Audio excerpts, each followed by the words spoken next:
Kita bahas munculnya nama mantan Menkominfo Budi Aris Setiadi dalam dakwaan kasus judi online bersama Wakil Ketua Umum Projo Freddy Damanik dan pengamat kepolisian ISES Bambang Rukminto. Selamat petang semuanya. Petang. Selamat sore.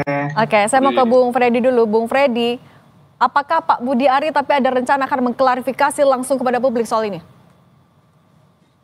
Ya, sampai sekarang beliau memang meminta kami mengklarifikasi ini ya, karena beliau sedang berada di Vatikan, kalau nggak salah ini baru OTW sebentar lagi ya, menuju Indonesia, menuju Jakarta. Kami belum tahu kalau beliau akan melakukan klarifikasi langsung, tapi kami memang sudah kontak langsung dengan beliau beberapa kali, menanyakan tentang ini, berdiskusi tentang ini, dan kami memang secara resmi diminta untuk melakukan klarifikasi dan penjelasan perihal ini kepada publik, kepada media. Apa klarifikasinya dari Pak Budi?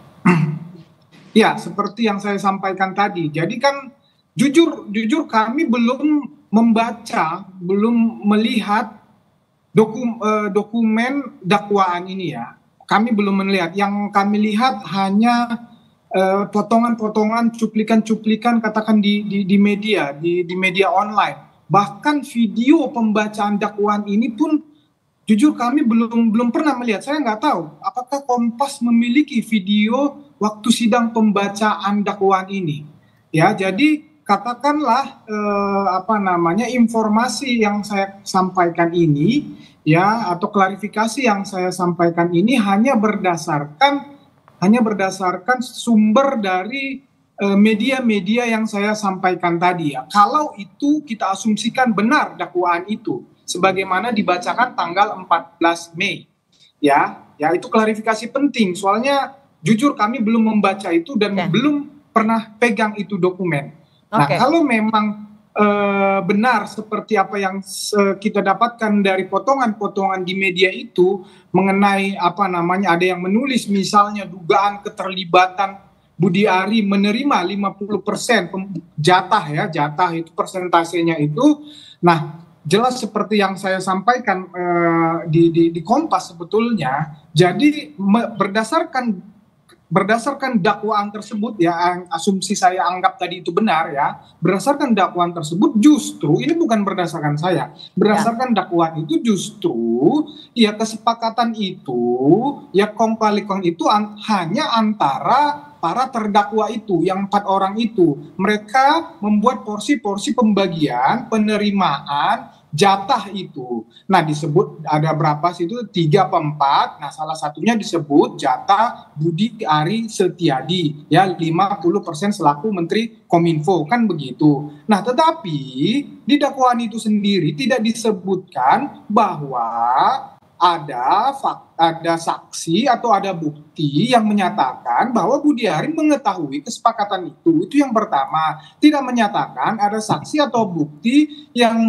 menyatakan Budi Ari menerima bagian itu, 50% itu atau berapapun itu.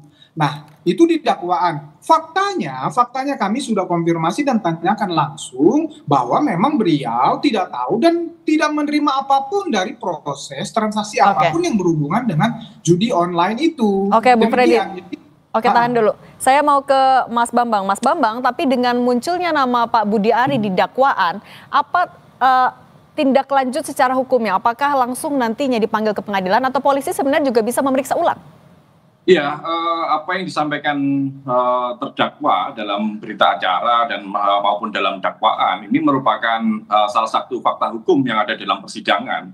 Maka penyidik kepolisian ini seharusnya segera melakukan penyelidikan ulang karena Pak Budi Ari Setiadi yang sudah pernah diperiksa dan melakukan klarifikasi. Dan tugas kepolisian ini bukan hanya sekedar mendengar klarifikasi saja, tetapi mencari bukti-bukti terkait dugaan keterlibatan. Kalaupun kemudian terdakwa ini memberikan pernyataan-pernyataan yang terkait dengan pembagian pembagian hasil dari judi online ini pun juga harus didalami lebih lanjut. Apakah ini benar sudah ada transaksi-transaksi atau hanya sekedar catatan-catatan saja. Bahkan catatan-catatan saja itu pun juga harus lebih didalami tidak bisa penyidik hanya sekedar mendengarkan klarifikasi dari pihak Pak Budi Aris Setiadi, tetapi lebih tepat penyidik bagaimana mendalami adanya bukti-bukti lain selain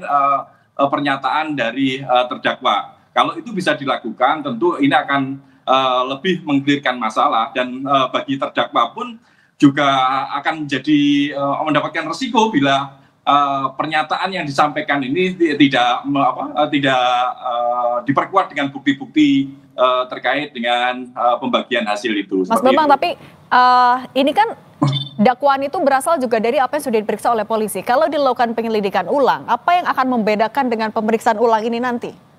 Ya, yang membedakan tentu karena ini sudah menjadi fakta hukum di persidangan, itu bisa menjadi alat bukti petunjuk. Kalaupun kemudian ada bukti-bukti lain terkait keterlibatan beliau, tentu kepolisian bisa melakukan peningkatan status menjadi penyidikan seperti itu. Kalau untuk menelusuri bukti adanya aliran dana atau tidak, dugaan adanya aliran dana kepada Budi Ari, apa yang bisa dilakukan? Sulitkah, apa kendalanya? Dari saksi-saksi, karena ini sudah menjadi fakta persidangan ya, artinya hakim pun nanti juga akan mengejar apakah itu hanya sekedar pernyataan saja sebagai dalih untuk memperingan para terdakwa, atau memang memiliki bukti-bukti yang untuk memperkuat dari pernyataan tersebut. Kalaupun ini tidak ada bukti-bukti, tentu ini akan menjadi pemberat bagi terdakwa. Maka selain pendalaman pada terdakwa, penyidik juga bisa mencari bukti-bukti lain, misalnya transaksi, terus kemudian catatan-catatan kapan pembagian itu dilakukan, baik berupa kesepakatan yang termasuk Pak Budi Aris Setiadi mungkin mengikuti pernyataan tersebut, bisa melalui penyelidikan rekam jejak digital misalnya, seperti itu. Dan yang lebih penting adalah transaksi itu sudah dilakukan atau belum, seperti itu. Kalau belum dilakukan, tentu akan memperlemah kesaksian dari para terdakwa. Oke, Bung Freddy, Anda meyakini kalau Pak Budi Ari memang tidak tahu sebenarnya, tapi apabila memang perlu adanya penyelidikan ulang, Anda bisa meyakinkan publik juga bahwa Pak Budi Ari akan siap untuk diperiksa lagi? Ya, saya nggak tahu yang dimaknai dengan penyidikan atau penyelidikan ulang ini, tetapi ini kan proses baru ya di persidangan, ya, dan itu yang penyebutan itu yang saya juga nggak tahu tiba-tiba muncul itu di dakwaan. Saya mengatakan tiba-tiba muncul di dakwaan.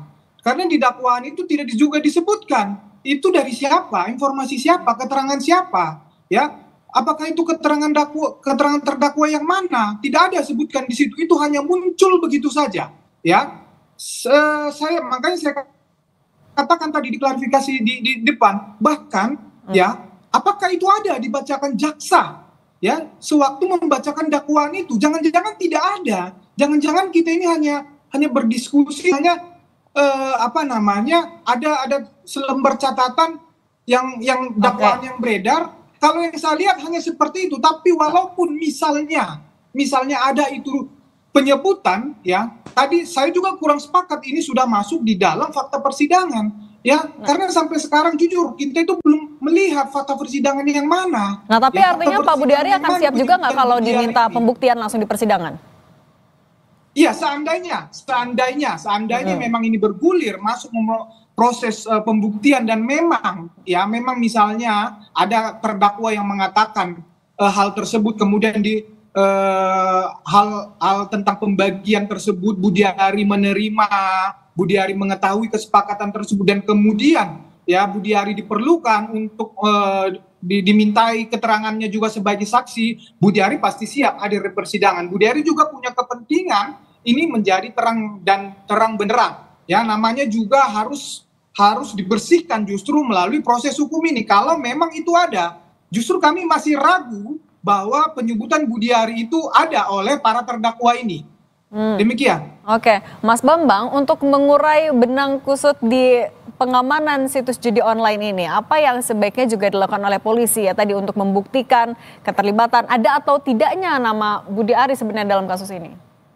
Sudah sejak lama sudah saya sampaikan, pemberantasan judi online ini tidak hanya sekedar menutup situs-situs judi online, tetapi mengejar di mana aliran uang yang didapat dari judi online itu. Makanya sejak awal kasus ini pun bergulir. Ini juga melibatkan dengan duit yang sangat besar gitu. Para terdakwa ini melakukan kejahatannya di kementerian itu juga berdasarkan dengan dalih uang gitu. Makanya untuk mengejar ini bukti-bukti terkait dengan transaksi keuangan yang sudah disampaikan oleh PPATK ini juga harus didalami. Dan selain itu juga PPATK juga bisa menelusuri aliran dana dari rekening para terdakwa. Kalau itu bisa dilakukan, tentu ini akan bisa membuka tabir-tabir yang selama ini tertutup. Penyidik bisa melakukan hal seperti itu dan itu juga harus dilakukan. Bukan hanya sekedar mengklarifikasi pada terduga. Kalau klarifikasi terduga atau tersangka itu memiliki hak ingkar gitu. Makanya sangat-sangat lemah. Yang lebih penting lagi itu adalah mencari bukti-bukti terkait aliran dana baik oleh tersangka maupun pemain atau bandar judi yang lain seperti itu. Oke, Bung Freddy, kita bicara seandainya lagi dengan disebutkan nama Pak Budi Ari di dakwaan kan artinya tadi membuka peluang akan dipanggil atau menjadi saksi. Tapi apabila itu terjadi, apa bukti yang akan disiapkan juga oleh Pak Budi Ari dibantu oleh Projo untuk membuktikan ketidakterlibatan Pak Budi Ari nanti? Ya, saya rasa Budi Ari tidak perlu menyiapkan apapun ya, karena beliau 100% tidak terlibat apapun tentang judi online ini, baik memblokir ya, baik perintah untuk tidak memblokir ya, baik perintah untuk menerima uang, melakukan sesuatu untuk menguntungkan judi online ini. Justru sebaliknya yang dilakukan oleh Budi Ari adalah semua perintahnya baik yang terdokumentasi secara hukum, misalnya peraturan menteri, keputusan menteri tentang judi online ini jelas. Semua perintahnya adalah memberantas judi online, semua perintahnya adalah memblokir situs-situs judi online. Jadi silakan digali ya saksi atau bukti apapun ya mengenai keterlibatan Budi Ari, termasuk PPATK, termasuk TPPU, silahkan, karena beliau yakin betul tidak ada keterlibatan beliau ya untuk kasus judi online ini. Demikian. Bung Freddy, termasuk akan bisa membuktikan salah satu pihak yang sebenarnya seharusnya tidak lolos administrasi di Kominfo, tapi bisa diangkat oleh Pak Budi Ari, kan ini juga jadi sorotan karena dinilai ada penyalahgunaan kewenangan. Ya, silakan. Jadi begini, itu kan bukan hal yang bisa ditutupi.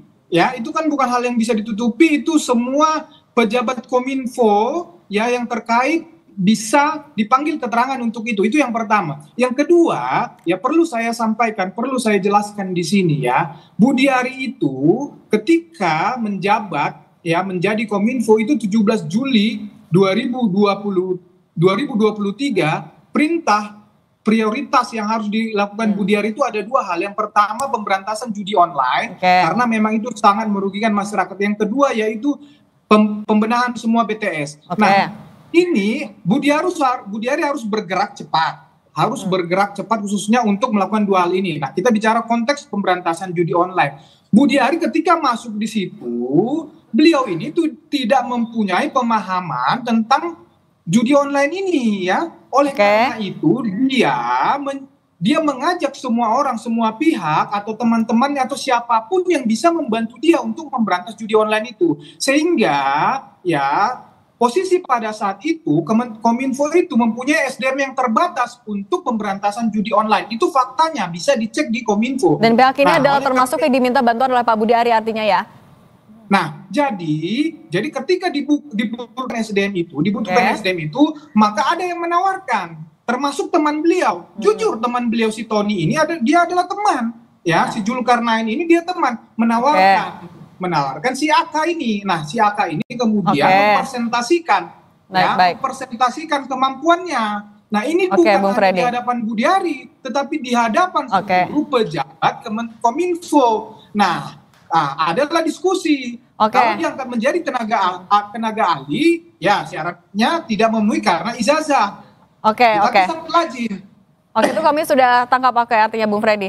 Oke, saya mau ke Mas Bambang singkat saja. Urgensi untuk meminta Pak Budi Ari memberikan klarifikasi dalam waktu singkat seperti apa atau dalam waktu dekat seperti apa?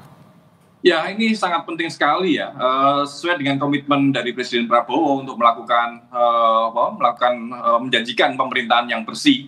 Tentu Pak Budi Ari segera melakukan klarifikasi, dan bukan hanya sekedar klarifikasi saja ya, tapi juga menyampaikan bukti-bukti ketidakterlibatan beliau kalau seperti itu. Dan ini tentu harus bisa diadu dengan apa yang sudah disampaikan oleh para terdakwa. Mohon maaf, saya klarifikasi, bukti-buktinya bukan ketidakterlibatan beliau, bukti-buktinya ada keterlibatan beliau. Iya, bukti-buktinya harus keterlibatan beliau. Kalau ketidakterlibatan beliau, memang Budi Ari tidak terlibat. Justru buktikan dia terlibat. Ini framingnya jangan dibalik-balik. Gitu. Maksud saya, Pak Budi Ari Setiadi itu yang menyampaikan bukti-bukti, bukan dari kepolisian gitu. Kalau Pak Budi Ari yang mendatangi kepolisian atau mau mendatangi kejaksaan seperti itu. Kalau kepolisian sudah menjadi kewajiban kepolisian mencari barang bukti. Ya, seperti betul itu. Iya, betul. Tapi Budi Ari tidak terbukti, tidak ada saksi, tidak ada fakta apapun mengenai keterlibatannya. Jadi tidak perlu Budi Ari itu melakukan... Mas Freddy, apa yang disampaikan terdakwa dalam BAP itu tentu harus didalami oleh pihak kepolisian. Tidak hanya sekedar mendengarkan apa yang disampaikan oleh terdakwa, tetapi kepolisian juga harus menelusuri bukti-bukti apakah ada atau tidak. Pak Budi Ari Setiadi yang ingin membersihkan namanya tentu juga harus menyampaikan bukti-bukti. Kalau hanya sekedar klarifikasi saja, ini tidak akan memecahkan masalah gitu loh. Apa yang mendukung dari pernyataan Budi Ari Setiadi bahwa beliau tidak terlibat dalam pembagian keuntungan yang sudah disampaikan oleh para terdakwa tersebut, seperti itu, Bung Freddy. Oke. Mas Bambang Rukminto, pengamat kepolisian ISES, dan Bung Freddy Damanik, Waketum Projo, terima kasih sudah berbagi di Kompas Petang. Sehat selalu semuanya ya. Sama-sama. Terima kasih.